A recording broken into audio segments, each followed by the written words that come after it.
For centuries, scholars puzzled over the hieroglyphs they found carved onto ancient Egyptian ruins, tablets, and papyri, but a unique discovery would finally help unlock their meaning. In 1799, as the French military invaded Egypt, an officer encountered a curious stone on the outskirts of Rashid, or Rosetta. It was inscribed with 3 different portions of text: Egyptian hieroglyphs, which is the oldest Egyptian script, dating back some 5,000 years, Demotic Egyptian, which is a later derivative of Egyptian, and Ancient Greek. It seemed that each section was a rough translation of the others, meaning the stone presented an unprecedented key to unlocking hieroglyphs. English troops soon intercepted the stone and brought it to the British Museum in 1802, where it became one of the most popular displays. Various European scholars, including Johann Åkerblad, Thomas Young, and Jean-François Champollion, worked to decode the Egyptian scripts. There were some crucial initial clues. The Greek section included the names of royal figures, while certain areas in the Demotic section had bracket-like forms and some hieroglyphic sections were encircled.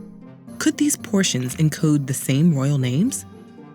Åkerblad matched some characters up and, in 1802, successfully decoded the royal names and some simple words like much and temples in the Demotic script.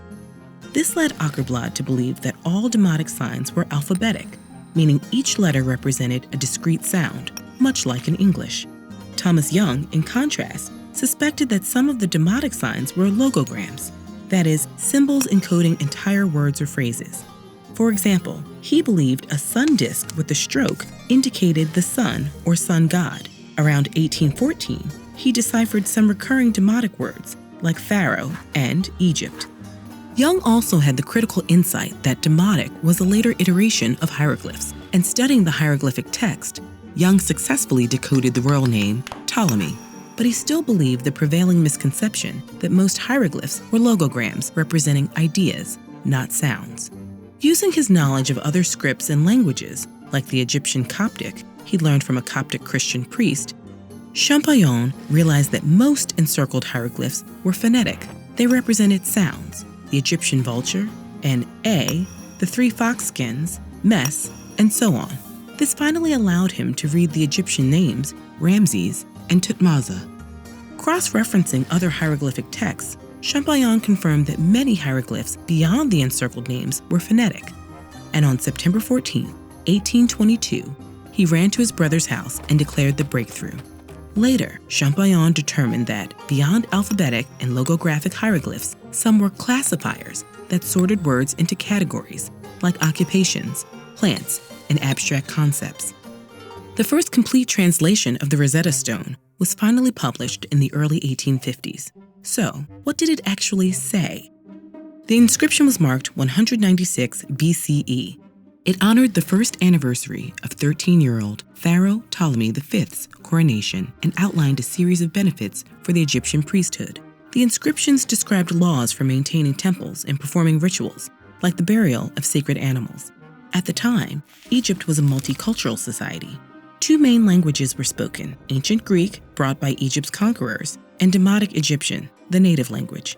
Hieroglyphs represented Middle Egyptian, a language that was already antiquated but may have been included to convey a sense of authority.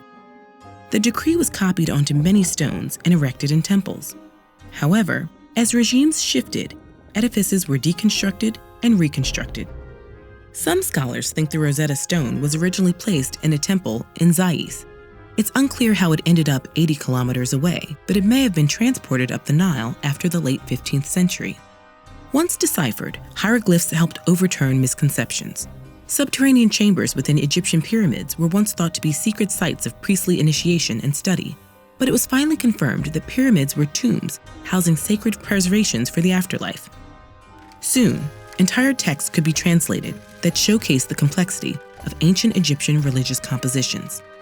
Experts are still decoding new hieroglyphs as they arise and untangling instances of tricky grammar and wordplay.